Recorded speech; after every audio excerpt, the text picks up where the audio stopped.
జగన్ పాలనలో రాష్ట్రంలో హిందూ దేవాలయాలపై కనీవిని ఎరుగనన్ని దాడులు జరుగుతున్నాయి. శ్రీరాముడి విగ్రహం తల నరికేశారు. లక్ష్మీ నరసింహస్వామివారి రథాన్ని తగలబెట్టేశారు. దుర్గమ్మ వెండి రథంలోని సింహాలను మాయం చేశారు. ప్రసన్న వెంకటేశ్వర స్వామి రథానికి నిప్పంటించేశారు.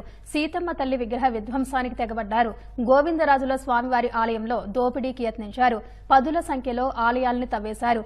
వందల సంఖ్యలో దేవతా ప్రతిమలను ధ్వంసం చేసేశారు. హుండీలు కొల్లగొట్టారు. ఆభరణాలు దోచుకెళ్లారు.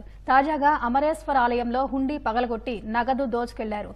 ఇలా ఒకటా రెండా దేవాలయాలపై దుశ్చర్యలకు అంతే లేకుండా పోతుంది. కానీ జగన్ ప్రభుత్వం మాత్రం ఎలాంటి చర్యలు తీసుకోకుండా చూసి చూడనట్లు వదిలేస్తోంది.